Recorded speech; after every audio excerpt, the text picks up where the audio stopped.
ચોમાસા પૂર્વે કરવાની કામગીરી વિવિધ વિસ્તારમાં પૂરા જોશમાં ચાલી રહી છે। તેમાં અમદાવાદના પૂર્વ વિસ્તાર નરોડા, નિકોલ, ઓઢવ અને વસ્ત્રાલમાં ઇન્સ્ટન્ટ ટ્રંક લાઇનનું કામ હાલમાં ચાલુ છે, જે હવે તારીખ 25 થી 27 જૂનની આસપાસ પૂર્ણ થશે, જેને પગલે પૂર્વ પટ્ટામાં પાણી ભરાવાની સમસ્યાથી રાહત મળશે।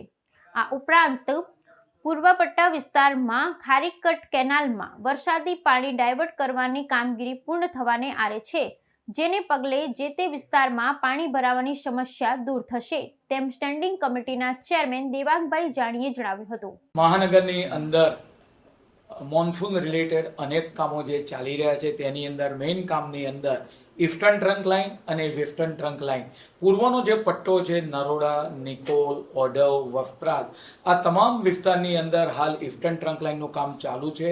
પરિણામે લગભગ એકાદ વીકની આજુબાજુ 25 થી 27 જૂનની આજુબાજુ આ કામ પૂરું થશે। પરિણામે જે પૂર્વના પટ્ટાની અંદર પાણી ભરાય છે એ સમસ્યામાંથી નિરાકરણ મળશે।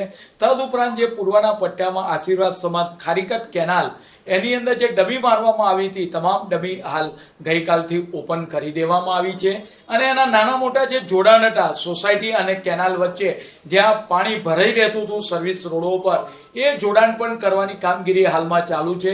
એ જોડાણની કામગીરી લગભગ 24 કલાકની અંદર 48 કલાકની અંદર એ પૂરી થશે।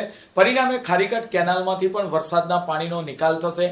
આમ પૂર્વના વિસ્તારની અંદર ખારીકટ કેનાલ અને ઈસ્ટર્ન ટ્રંક લાઇન બે મોટા જે ઇસ્યુ કામ ચાલી રહ્યા હતા તે લગભગ પૂર્ણતાના આરે છે।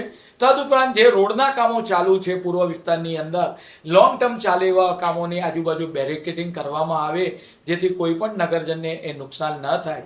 વેસ્ટર્ન પટ્ટાની અંદર વૈષ્ણોદેવીથી શરૂ કરી ફતેવાડી સુધી 22 કિલોમીટરની કેનાલ એનું કામ હાલમાં ચાલુ છે। છેલ્લો આપણે વાત કરવામાં આવે કે ફતેવાડી આગળ એ કેનાલની કામગીરીમાં થોડા અવરોધ ઊભા થઈ રહ્યા છે। આવનાર સમયગાળા દરમિયાન લગભગ જુલાઈ મહિનાના પહેલા વીકની અંદર વેસ્ટર્ન ટ્રંક લાઇનનું કામ પણ પૂરું થતા વૈષ્ણોદેવીથી શરૂ કરી સોલા, ભાડજ, એબતપુર, થલતેજ, બોપલ, ગુમા અને આપણે વાત કરીએ કે ગુમા, સેલા આ તમામ પટ્ટાનું પાણી ફતેવાડી મારફતે સાબરમતી નદીની અંદર ટ્રીટ કરીને છોડવામાં આવશે। આમ બંને કામો વેસ્ટર્ન ટ્રંક લાઇન અને ઈસ્ટર્ન ટ્રંક લાઇન પૂરા થતા સિટીને જે પાણીની સમસ્યા વરસાદી પાણીની નડે છે એ આવનાર સમયગાળા દરમિયાન આમાંથી આપણે વાત કરીએ કે છૂટ મળશે અને આ કામગીરી પૂર્ણ થશે। હાલ સ્ટ્રોમ વોટરનું નેટવર્ક જે સર્વિસ રોડ પર છે એ સર્વિસ રોડ મારફતે એને જોડવામાં આવી રહ્યું છે। પરિણામે ઇનલેટ બધા થઈ જતા જે આજુબાજુ જે વિસ્તારમાં પાણી ભરાઈ રહે છે વિરાટનગર વોર્ડ હોય, ઓઢવ વોર્ડ હોય, નરોડા વોર્ડ હોય ત્યાંની જે સમસ્યા છે એ ખારીકટ કેનાલના કારણે આ સમસ્યા પાણી ભરાવાની એ દૂર થશે। 40 લાખ વૃક્ષો ગ્રીનરી વધે ગઈ સાલ 30 લાખ વૃક્ષો વાવવામાં આવ્યા હતા। આ વખતે મિશન મિલિયન 4 અંતર્ગત 40 લાખ વૃક્ષો વાવવાનું આયોજન કરવામાં આવ્યું છે।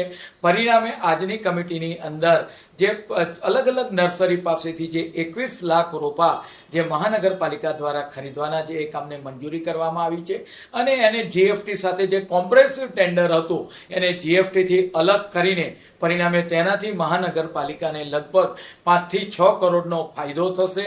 તદુપરાંત જો ભૂતકાળમાં પણ આપવામાં આવેલા હશે જીએફટી સાથે તો એની પણ રિકવરી કરવામાં આવશે। મહાનગરપાલિકા સંચાલિત એલજી હોસ્પિટલ હોય, શારદાબેન હોસ્પિટલ હોય, નગરી હોસ્પિટલ અને એસવીપી હોસ્પિટલ હાલમાં ચાલી રહી છે।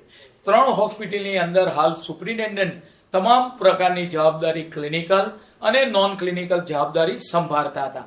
આવનાર સમયગાળા દરમિયાન જે વહીવટી બાબતો છે એના માટે નોન ક્લિનિકલની જગ્યા ઊભી કરવામાં આવી છે। પરિણામે એચઓડી કક્ષાના અધિકારી આ બધી જવાબદારી પોતે સંભાળતા હશે તો દાખલ થતા દર્દીઓને પણ પ્રાઇવેટ જેવી સુવિધા મળી રહે, હોસ્પિટલ સારી રીતે ચાલે, એની સફાઈ હોય, સિક્યુરિટી હોય, મેડિસિન બાબતે હોય। આમ નોન ક્લિનિકલ બાબતનું ટેબલ આખું વર્કલોડ અલગ કરવામાં આવ્યું છે અને ડોક્ટરના માથેથી આ ભાર ઓછો થતા સુપ્રિન્ટેન્ડન્ટ માથેથી તે હોસ્પિટલ પેશન્ટો પૂરતું સારી રીતે ધ્યાન આપી શકશે। આમ હોસ્પિટલની સેવા સારી રીતે ચાલે એ માટે 2 ભાગમાં એનું ડિવિઝન કરવામાં આવ્યું છે। ક્લિનિકલ ઓપરેશન અને નોન ક્લિનિકલ ભાગ બંનેની જવાબદારી અલગ અલગ વ્યક્તિઓ દ્વારા એને આપણે વાત કરીએ કે રન કરવામાં આવશે।